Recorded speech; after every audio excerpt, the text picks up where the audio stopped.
الحمد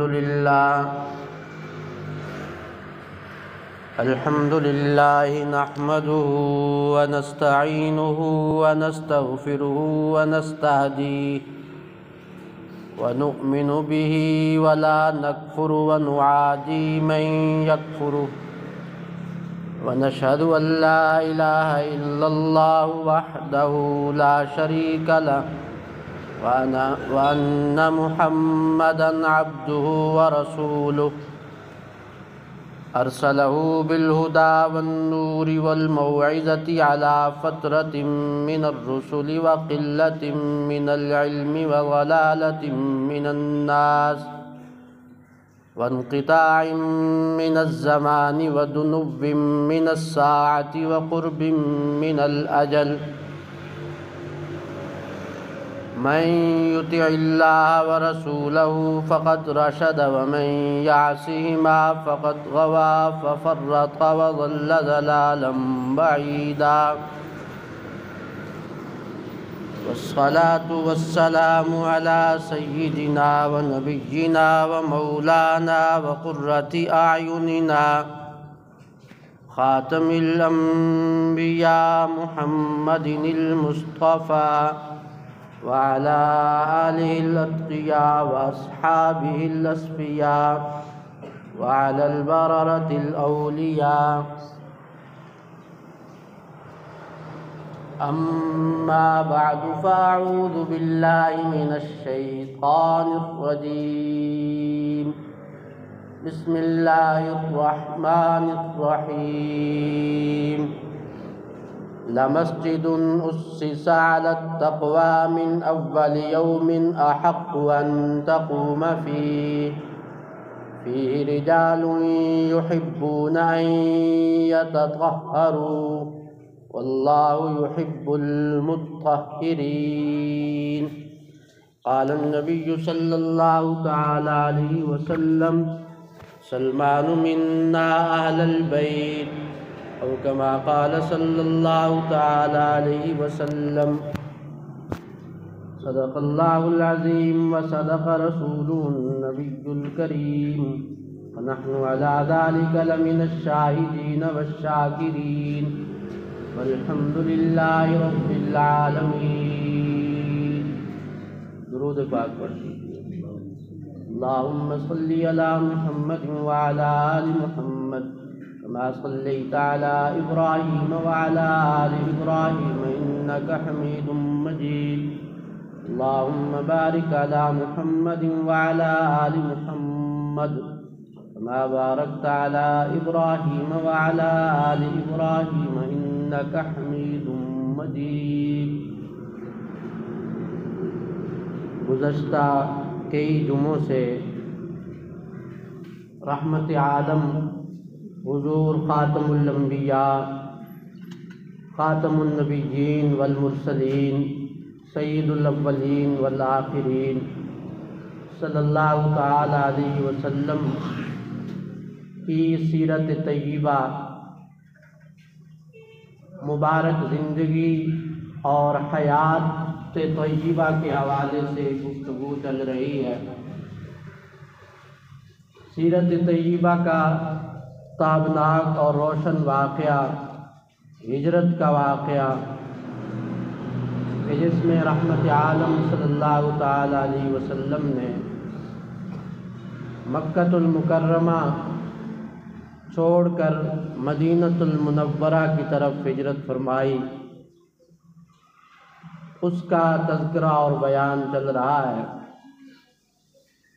جس طرح کے گزارش کی کہ حضور نبی کریم نبی رحمت صلی اللہ تعالی علیہ وسلم سیدنا صدیق اکبر رضی اللہ تعالی عنہ کی معیت اور رفاقت میں مدینہ کی طرف روانہ ہوئے، اپنی امانتیں شیر خدا سیدنا علی المرتضیٰ رضی اللہ تعالی عنہ کے حوالے کی، تمام مشرکین کی قریشیوں کی امانتیں ان کے حوالے کی۔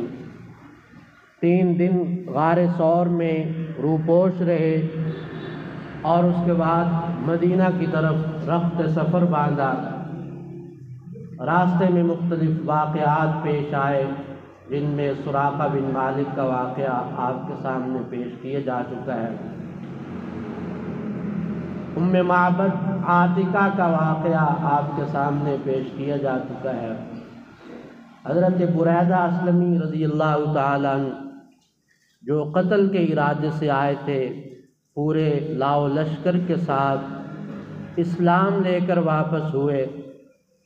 رحمت عالم صلی اللہ تعالیٰ علیہ وسلم کا مدینہ کے لوگ انتظار کر رہے تھے کہ کب وہ نبی آخر الزمان تشریف لاتے ہیں، جن کا ہمیں شدتوں سے انتظار ہے۔ پھر یہ ہے کہ مدینہ میں یہود اور نصارہ بھی رہتے تھے۔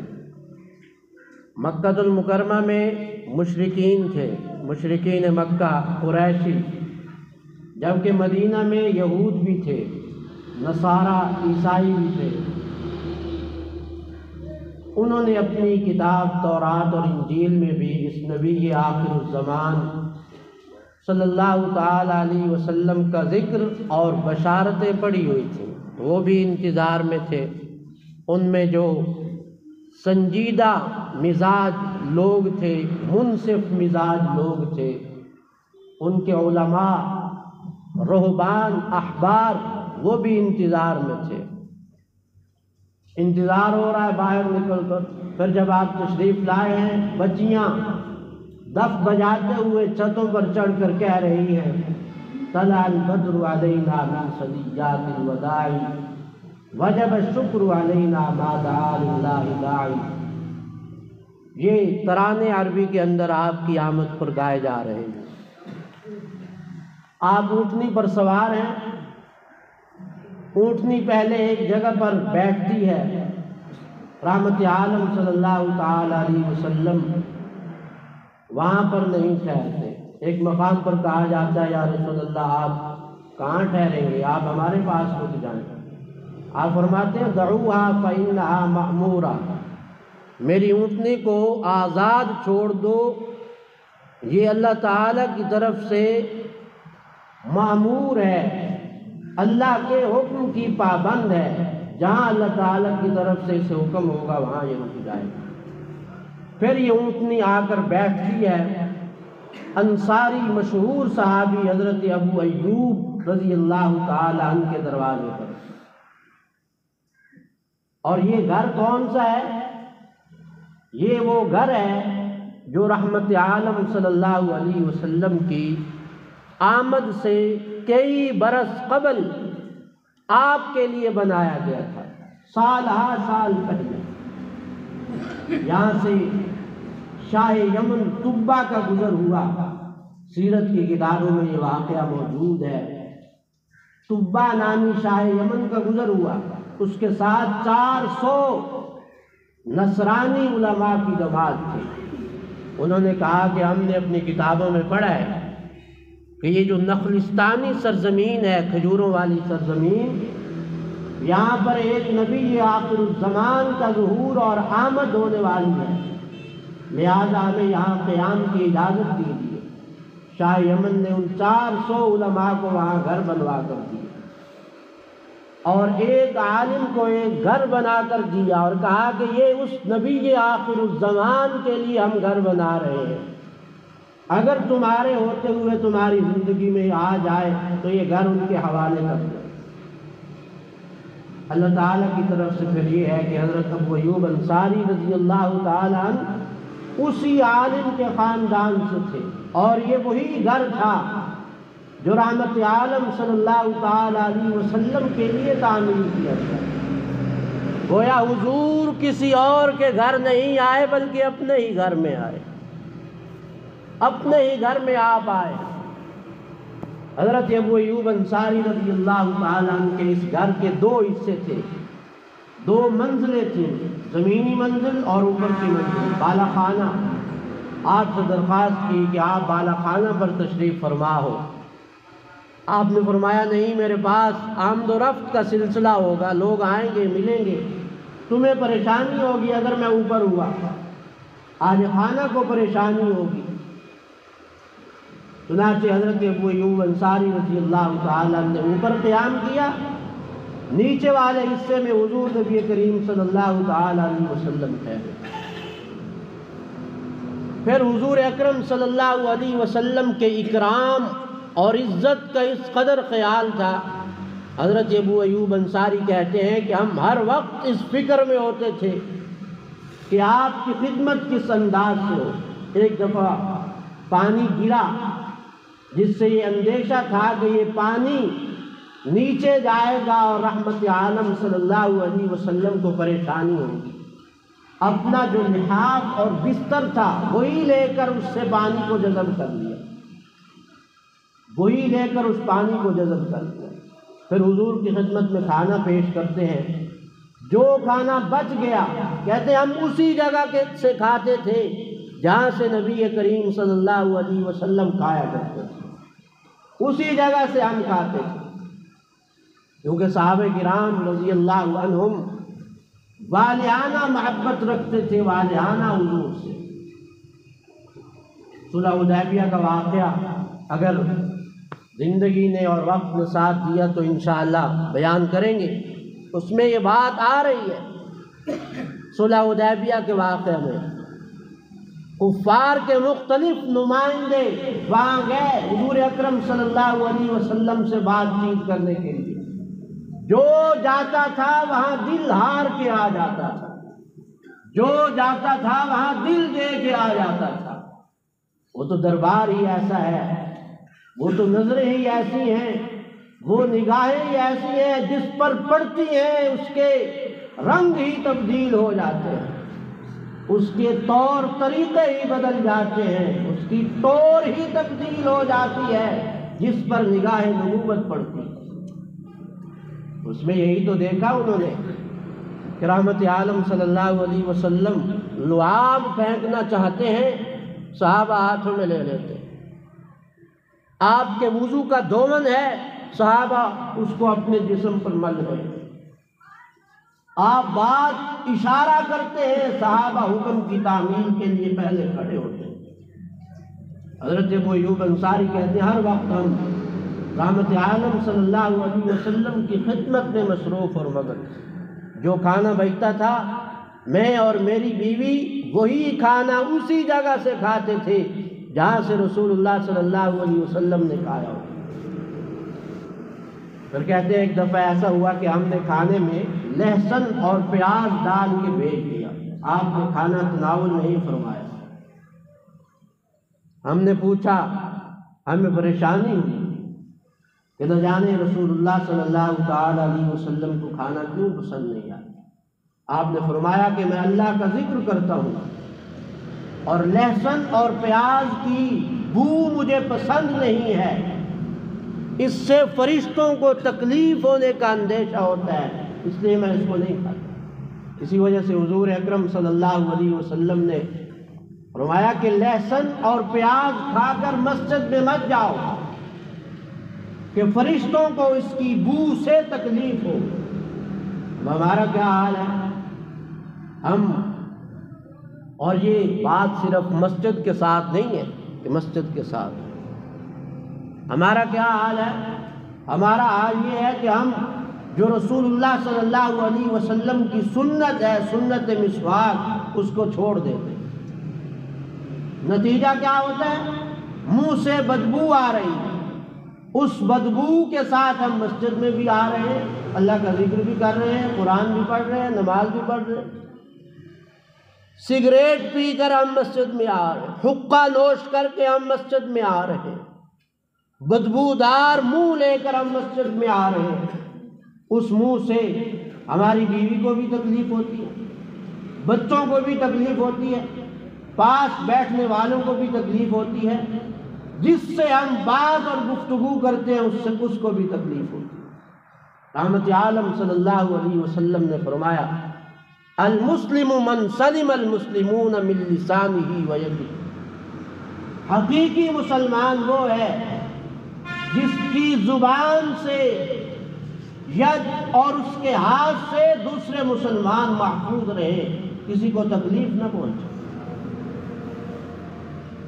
صرف یہ نہیں ہے کہ کسی فنکشن میں جانا ہے تو جناب ٹوس برش کر لے اور گھر میں ہیں تو جیسے پھر رہے ہیں پھر حضور اکرم صلی اللہ تعالی علیہ وسلم جب بھی گھر میں داخل ہوتے تھے مسواک کرتے تھے تاکہ میری اہل خانہ کو، ازواج کو، بیویوں کو مجھ سے تکلیف نہ ہو۔ انسان اپنی زندگی میں سب سے زیادہ قریب اپنی بیوی کے ہوتا ہے۔ حضور اکرم صلی اللہ تعالی علیہ وسلم سے ثابت ہے، ازواج مطہرات کہ ہونٹ چومنا ثابت ہے۔ صاف ظاہر ہے کہ انسان بیوی کے اتنا قریب تبھی ہو سکتا ہے جب اس کے منہ سے بدبو نہ آ رہی۔ آج ہمارا کیا حال ہے؟ ہمارا حال یہ ہے کہ عورت ہے، اس نے بازار جانا ہو تو خوب بنے گی، سنورے گی، زیب و زینت اختیار کرے گی، تیار ہو کر جائے گی، تیل لگایا جا رہا ہے، خوشبو لگائی جا رہی ہے، پرفیوم لگائے جا رہے ہیں، میک اپ کیا جا رہا ہے۔ کہاں جا رہے ہیں؟ شاپنگ کرنے کے لیے۔ اور شوہر ہفتے کے بعد، مہینے کے بعد گھر پر آ رہا ہے، اس چیز کی کوئی پرواہ نہیں ہے کہ میں نے اس کے لیے تیار ہونا۔ اور یہی حال مردوں کا ہے، بلکہ مردوں کا حال عورتوں سے بھی برا ہے، کیونکہ مرد اس چیز کے بارے میں کبھی رتی برابر خیال ہی نہیں کرتے کہ ہم نے بھی عورت کے لیے زینت اختیار کرنی۔ مرد کو چاہیے جب گھر میں آئے انسان بن کر گھر میں داخل ہو، بیوی کی نظر پڑے، اس کے دل میں محبت پیدا ہو، کشش پیدا ہو۔ امام ابو یوسف، قاضی ابو یوسف جو وقت کے بہت بڑے امام ہیں، امام اعظم ابو حنیفہ رحمۃ اللہ علیہ کے جلیل القدر شاگرد ہیں، قاضی القضات ہیں، جس کو چیف جسٹس کہتے ہیں آپ، بہت بڑے عالم، بہت بڑے فقیہ اور محدث قاضی امام ابو یوسف رحمۃ اللہ علیہ، امام اعظم ابو حنیفہ رحمۃ اللہ علیہ کی فقہی مجلس شورا کمیٹی کے اہم ترین ممبر اور رکن ہیں۔ وہ کہتے ہیں کہ جس طرح عورت مرد کے لیے تیار ہوتی ہے، یوں ہی مرد کو بھی عورت کے لیے تیار ہونا چاہیے۔ تیار ہو کر تو دیکھیں آپ، ہمارے جو مسائل ہوتے ہیں، جھگڑا ہو گیا، بیوی کی بنتی نہیں ہے، یہ ایک مستقل عنوان ہے، یہ ضمناً بات آ گئی تو میں نے گزارش کر دی، کیونکہ سیرت کا مقصد صرف قصے اور کہانیاں سن لینا نہیں ہے۔ سیرت طیبہ کا مقصد صرف آپ کی سمع خراشی نہیں ہے، کان کی لذت اور کان کا سرور، یہ سیرت کا مقصد نہیں ہے۔ سیرت سننے کا مقصد عمل ہے، عمل، اتباع ہے، پیروی ہے، نقش قدم پر چلنا ہے، یہ مقصد ہے سیرت۔ مرد تیار نہیں ہوتے، جسم سے بدبو آ رہی ہے، نہانے کی توفیق نہیں ہوتی، باہر کہیں اور جانا ہے تو بن ٹھن کے جا رہے ہیں، لباس بھی اچھا ہے، واسکت بھی ہے، خوشبو بھی ہے، عطر بھی ہے، یہی رات سوتے وقت اگر بیوی کے پاس جانے سے پہلے آپ اپنے جسم کو صاف کر کے جائیں، یہ طہارت مقصود بھی ہے، محمود بھی ہے، مأجور بھی ہے، قابل تعریف بھی ہے، اور اس پر اجر و ثواب بھی ملتا ہے۔ انما الاعمال بالنیات۔ بہرحال شریعت نے اس بات کی تعلیم دی ہے، انسان کے کسی عمل سے کسی کو تکلیف نہ پہنچے، چاہے وہ اولاد کیوں نہ ہو، چاہے وہ بیوی کیوں نہ ہو، چاہے وہ والدین کیوں نہ ہو۔ پہلا قدم تو انسان کو گھر سے اٹھانا چاہیے نا۔ یہ نہیں ہے کہ آپ باہر والوں کا بڑا خیال رکھتے ہیں، وہ ثانوی درجے کے حقوق ہیں، اولین درجے کے حقوق اہل خانہ کے، بیوی اور بچوں کے۔ ان کو اگر آپ پریشان کر رہے ہیں، دنیا والوں کے سامنے آپ جتنے مرضی اچھے بن جائیں، آپ اچھے نہیں ہیں۔ دنیا والوں کے سامنے آپ جتنے مرضی صوفی، صافی، حاجی، نمازی، پرہیزگار بن جائیں، آپ شریعت اور حقیقت میں نیک نہیں ہیں۔ پرہیزگار اور متقی نہیں ہے، یا آپ نے خود کو دھوکے میں رکھا ہوا ہے، دل کے بہلانے کو غالب میں خیال اچھا ہے۔ تو رحمت عالم صلی اللہ علیہ وسلم نے فرمایا کہ میں ایسا کھانا نہیں کھاتا۔ پھر حضور اکرم صلی اللہ تعالی علیہ وسلم نے اسی دوران، اسی سفر کے دوران مسجد قباء کی بھی بنیاد رکھی۔ پہلی اینٹ آپ نے خود رکھی، قیام سے پہلے کی بات ہے، حضرت ابو ایوب انصاری کے گھر میں قیام سے پہلے کی بات۔ سب سے پہلی اینٹ آپ نے خود رکھی، دوسری اینٹ سیدنا ابوبکر نے رکھی، تیسری اینٹ سیدنا عمر نے رکھی، پھر باقی صحابہ رضی اللہ عنہم نے اینٹیں رکھی۔ اسی سفر کے دوران آپ نے پہلی نماز جمعہ پڑھائی اور پہلا خطبہ آپ نے مدینہ کی سرزمین پر تفصیلی خطبہ ارشاد فرمایا، الحمدللہ احمدہ واستعینہ واستغفرہ واستہدیہ۔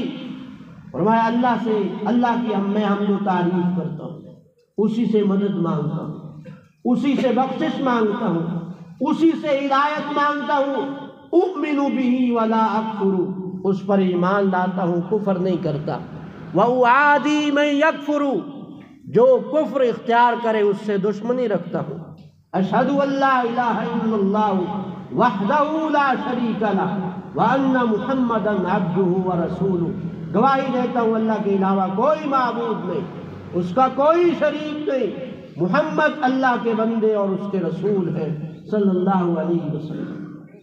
راز لمبا خطبہ ہے، من یطع اللہ ورسولہ فقد رشد، جس نے اللہ اور اس کے پیغمبر کی اطاعت اور فرمانبرداری کی وہ کامیاب ہو گیا، ومن یعصہما فقد غوی وفرط وضل ضلالا بعیدا، جس نے اللہ اور اس کے پیغمبر کی نافرمانی کی وہ بھٹک گیا، اس نے کوتاہی کی، وہ دور کی گمراہی میں جا پڑا۔ پھر آگے مزید تقوی کی، اخلاص کی، للہیت کی، ایمان کی ترغیب ہے۔ پھر جب مدینہ میں آئے تو مدینہ میں مختلف جو اہل کتاب لوگ تھے، اہل کتاب کہا جاتا ہے جو اللہ کی 4 کتابوں میں سے یا اللہ کی اتاری ہوئی کسی کتاب پر ایمان رکھتا ہو، اس کو اہل کتاب کہتے ہیں۔ مثلاً وہ تورات کو مانتا ہے جس طرح یہودی ہیں، مثال کے طور پر وہ انجیل کو مانتا ہے جس طرح عیسائی ہیں، یا اللہ تعالیٰ کی اتاری ہوئی کسی کتاب کو اور نبی کو مانتا ہے، اس کو اہل کتاب کہا جاتا ہے۔ تو یہاں آنے کے بعد اہل کتاب جو تھے ان کے لوگوں کا بھی رجحان آج کی طرف بڑھا۔ حضرت عبداللہ بن سلام رضی اللہ تعالیٰ عنہ ایمان لائے، مشہور صحابی ہیں۔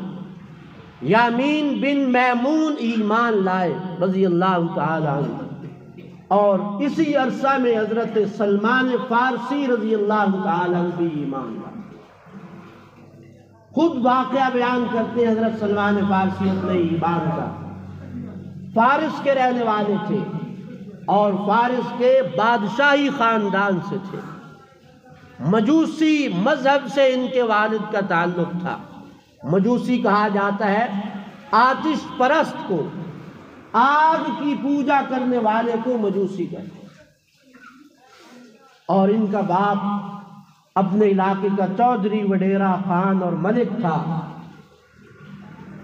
حضرت سلمان فارسی کہتے ہیں کہ میرا یوں خیال رکھتا تھا جیسے کنواری بچیوں کا خیال رکھا جاتا، مجھے گھر سے باہر نکلنے کی اجازت نہیں تھی، میرے ذمے تھا کہ جو آتش کدہ ہے یہ بجھنے نہ پائے، ہر وقت اس کی آگ تم نے جلانی ہے، اس کی نگرانی کرنی ہے۔ کہتے ہیں کہ ایک دن کوئی اور شخص بھیجنے کے لیے نہیں تھا تو مجھے باہر بھیجا، جنگلوں میں، کھیتوں میں کسی کام سے۔ راستے میں ایک کنیسہ پڑتا تھا، عیسائیوں کی ایک عبادت گاہ پڑتی تھی، مجھے اندر سے کچھ آوازیں سنائی دی، میں نے کہا سنوں بھلا ہو کیا رہا ہے، دیکھوں بھلا ہو کیا رہا ہے۔ اندر جھانک کر دیکھا تو وہ نماز پڑھ رہے تھے۔ مجھے ان کی عبادت کا یہ طریقہ بڑا اچھا لگا، میں وہاں رہا، جستجو کرتا رہا۔ میں نے کہا یہ مذہب تو، یہ دین ہمارے دین سے بہتر ہے، یہ دین ہمارے دین سے بہتر ہے۔ اسی دوران شام ہو گئی، باپ نے آدمی قاصد بھیجا، مجھے لے کر آیا۔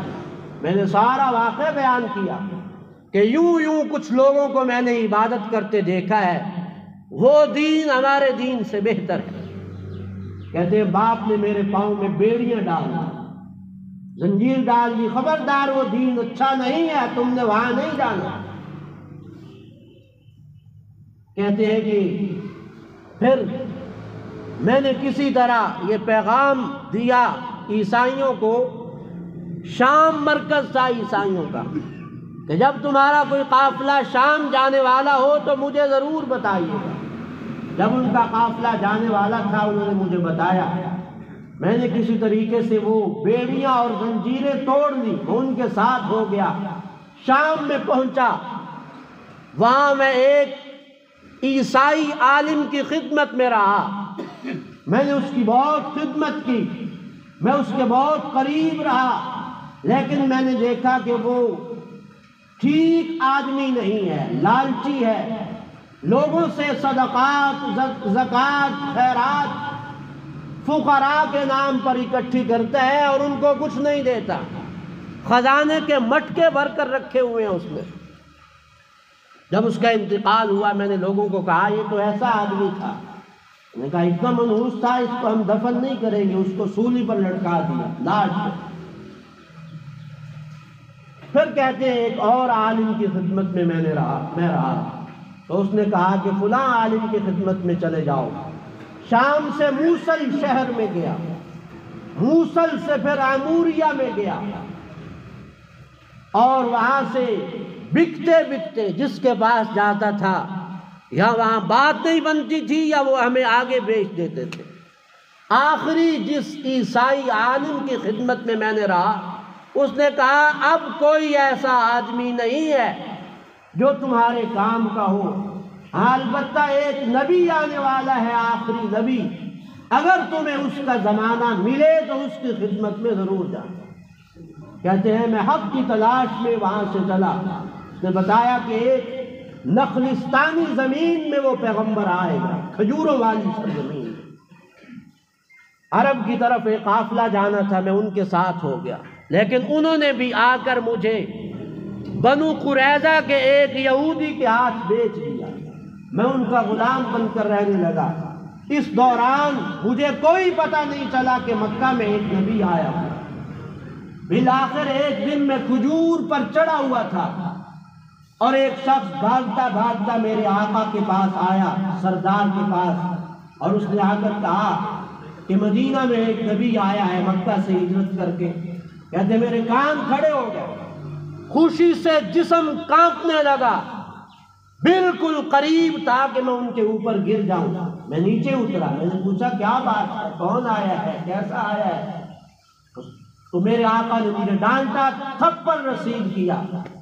وقت پا کر پھر اس عیسائی عالم نے 3 نشانیاں بھی بتائی تھی حضور۔ نمبر 1 کہ وہ نبی صدقہ نہیں کھائے گا، نمبر 2 وہ نبی ہدیہ اور گفٹ قبول کرے گا، نمبر 3 اس نبی کے کندھے پر مہر نبوت لگی ہوئی ہو۔ کہتے ہیں کہ میں کچھ کھجوریں اکٹھی کر کے آپ کی خدمت میں حاضر ہوا۔ میں نے کہا مجھے پتہ چلا ہے کہ آپ اور آپ کے ساتھی ضرورت مند ہیں، یہ کچھ صدقہ کی کھجوریں آپ کے لیے لایا ہوں۔ آپ نے کہا میں صدقہ نہیں کھایا کرتا۔ کہتے ہیں میں خوش ہوا کہ پہلی نشانی تو پوری ہو۔ کچھ دن کے بعد پھر کھجوریں کچھ لے کر حاضر ہوا۔ میں نے کہا صدقہ تو آپ کھاتے نہیں، یہ گفٹ ہے، ہدیہ ہے، تحفہ ہے، آپ نے لیا، آپ خود بھی کھایا، اپنے ساتھیوں کو بھی کھلایا۔ کہتے ہیں تیسری مرتبہ میں حاضر ہوا، آپ جنت البقیع میں تشریف فرما تھے، آس پاس جماعت صحابہ تھی۔ میں اٹھ کر آپ کی پشت کی جانب گیا تاکہ تیسری نشانی بھی دیکھ سکوں۔ آپ کو پتہ چل گیا میں کس لیے آیا ہوں۔ اپنے جسم سے پیغمبر عالم نے کپڑا خود ہٹایا، کہا میں نے دیکھا مہر نبوت ہے، میں جانچ گیا یہ وہی نبی ہے جس کے بارے میں بتایا گیا، اور میں نے وہی رحمت عالم صلی اللہ علیہ وسلم کے دست اقدس پر بیعت کی، کہا اشہد ان لا الہ الا اللہ واشہد ان محمدا عبدہ ورسولہ، میں گواہی دیتا ہوں اللہ کے علاوہ کوئی معبود نہیں، آپ اللہ کے بندے اور اللہ کے رسول ہیں۔ حضور کو پھر اپنا سارا قصہ سنایا، کہا یا رسول اللہ 10 سے زیادہ مرتبہ مجھے بیچا گیا ہے۔ آپ نے فرمایا اپنے آقا کو کوئی مال دے کر آزاد ہو جاؤ۔ آقا نے کہا اتنا سونا لے آؤ اور 300 کھجور کے درخت لگاؤ۔ کیا کرو؟ 300 درخت۔ آپ ذمہ دار اور کاشتکار لوگ ہیں، آپ جانتے ہیں کھجور کتنے عرصے میں تیار ہو۔ وہ 300 درخت بڑے ہوں، ان پر پھل لگ جائے، تیار ہو جائے، پھر تم آزاد ہو۔ کتنے عرصے میں کھجور کا درخت اور پھل تیار ہوتا ہے آپ جانتے ہیں۔ حضور نے صحابہ سے کہا سلمان کی مدد کرو، سلمان کی۔ کسی نے 30 پودے دیے، کسی نے 20 دیے، کسی نے 10 دیے، 300 پودوں کا انتظام ہو گیا۔ فرمایا آؤ میرے ساتھ، آئے پودے لگاتے ہیں۔ جناب رسول اللہ صلی اللہ علیہ وسلم لگا رہے تھے، صحابہ پانی لگا رہے تھے، ابھی اگلے پودے پر نہیں پہنچتے تھے کہ پہلا پودا پھل دے کر کھڑا ہوتا تھا۔ یہ پیغمبر کا ایک معجزہ نہیں تھا، خدا کی قسم یہ پیغمبر کے 300 معجزات تھے۔ کتنے معجزات تھے حضور کے؟ یہ 300 معجزات تھے۔ وہاں سے آزادی کر کے حضور کے دربار میں آئے۔ وآخر دعوانا الحمد للہ رب العالمین۔